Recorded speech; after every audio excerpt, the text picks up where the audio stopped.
My dear Victor, you have probably waited impatiently for a letter to fix the date of your return to us, and I was at first tempted to write only a few lines, merely mentioning the day on which I should expect you. But that would be a cruel kindness, and I dare not to do it.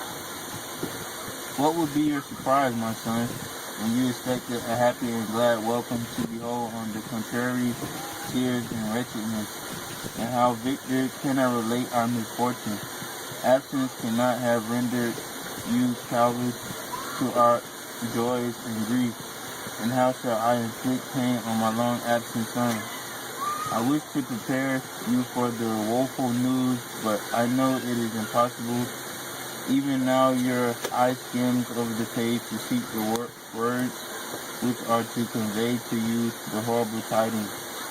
William is dead, that sweet child whose smiles lighted and warmed my heart, who was so gentle, yet so gay.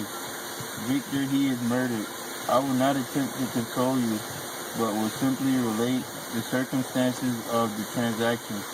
Last Thursday, May 7th, I, my niece, and your two brothers went to walk in plain twilight. The evening was warm and serene, and we prolonged our walk farther than usual. It was already dusk before we thought of returning, and then we discovered that William and Ernest, who had gone on before, were not to be found. We accordingly rested on the seat until they should return. Presently, Ernest came and inquired if we had seen his brother. He said that he had been playing with him, that William had run away to hide himself, and that he vainly sought for him, and afterwards waited for a long time, but that he did not return. This account rather alarmed us, and we continued to search for him until night fell, when Elizabeth conjectured that he might have returned to the house. He was not there. We returned again with torches, for I could not rest, when I thought that my sweet boy had lost himself, and was exposed to all the damp and dews of night. Elizabeth also suffered extreme anguish. About 5 in the morning, I discovered my lovely boy, whom the night before I had seen blooming and active in health, stretched on the grass, living and motionless. The print of the murderer's fingers was on his neck. He was conveyed home, and the anguish that was visible in my countenance betrayed the secret to Elizabeth. She was very earnest to see the corpse. At first I attempted to prevent her, but she persisted in entering the room where it lay, hastily examined the neck of the victim, and clasping her hands exclaimed, "Oh God, I have murdered my darling child." She fainted and was restored with extreme difficulty. When she again lived, it was only to weep and sigh.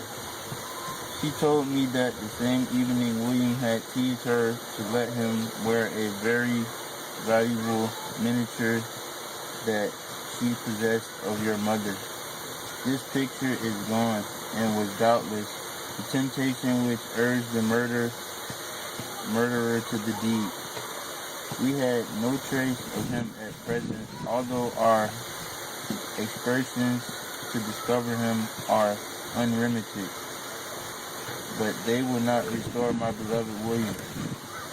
Come, dearest Victor, you alone can console Elizabeth. She weeps continually and accuses herself unjustly as the cause of his death. Her words pierce my heart. We are all unhappy, but will not that be an additional motive for you, my son, to return and be our comforter? Your dear mother.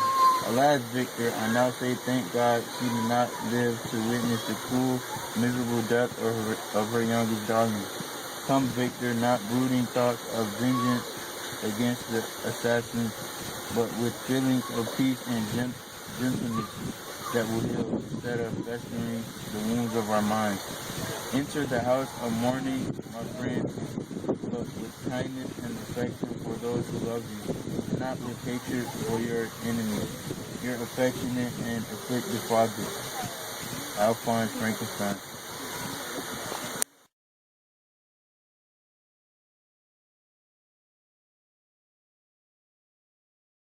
Justine was called in her defense. As the trial proceeded, her countenance had altered. Surprise, horror, and misery were strongly expressed. Sometimes she struggled through the tears, but when she was desired to plead, she collected her powers and spoke in audible, although variable voice. God knows how entirely I am innocent, but I do not pretend that my protestations should acquit me. I rest my innocence on a plain and simple explanation of the facts which have been induced against me, and I hope the character I always have borne will incline with judges to a favorable interpretation where my circumstances appear doubtful or suspicious. She related that by permission of Elizabeth, she had passed that evening of the night on which the murder had been committed at the house of Aunt Sheen, a villa situated about a league from Geneva. On her return about 9 o'clock, she met a man who asked if she had seen anything of the child who was lost. She was alarmed by the account and passed several hours in looking for him. When the gates of Geneva were shut, she was forced to remain several hours of a night in a barn belonging to the cottage, which unwillingly to call up the inhabitants, to whom she was well known. Most of the night she spent here watching. Towards morning she believed she slept for a few minutes. Some steps disturbed her, and she awoke. It was dawn, and she quitted her asylum, that she might again endeavor to find my brother. If she had gone near the spot where his body lay, it was without her knowledge. That she had been bewildered when questioned by the market woman, as not surprising, since she had passed a sleepless night, and the fate of poor William was yet uncertain. Concerning the picture she could give no account. How heavily and fatally this one circumstance weighs against me, but I have no power of explaining it. And when I have expressed my utter ignorance, I am only left to conjure concerning the possibilities by which it might have been placed in my pocket. But here also I am checked. I believe that I have no enemy on earth, and none surely would have been so wicked as to destroy me. Did the murderer place it there? I know, and no opportunity afford him for so doing. Or, if I had, why should I have stolen the jewel or part with it again so soon? I committed my cause to the justice of my judges, yet I see no room for hope.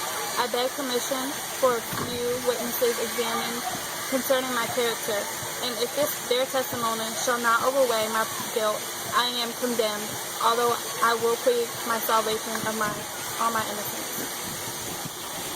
Several witnesses was called who known her many years. They spoke well of her, but fear and hatred of the crime of which they supposed her guilty rendered them timorous and unwilling to come forward. Elizabeth saw even this last resource. Her excellent dispositions and irreproachable conduct about to fail the accused, when, although violently agitated, she desired permission to the court. I am the cousin of the unhappy child who was murdered, or rather his, for I was educated by, and have lived with his parents ever since, and even long before his birth. It may, therefore, be judged indecent in me to come forward on this occasion. But when I see a fellow creation about to perish through the cowardice of her pretended friends, I wish to be allowed to speak, that I may say what I know of her character. I am well acquainted with the accused. I have lived in the same house with her, at one time for 5 and another for nearly 2 years. During all that period, she appeared to be the most amiable and benevolent of human creatures. She nursed Madame Frankenstein, my aunt, in her last illness with the greatest affection and care. Then afterwards attended her own mother being tedious illness in a manner that excited the admiration of all who knew her. After which she lived in my uncle's house, where she was beloved by all the family. She was warmly attached to the child, who was dead now, and acted towards him like a most affectionate mother. For my own part, I do not hesitate to say that notwithstanding all the evidence produced against her, I believe and rely on her perfect innocence. she had no temptation for such action. As to the bauble on which the chief proof rests, if it had earnestly desired it, I should have willingly given it to her. So much do I esteem and value her.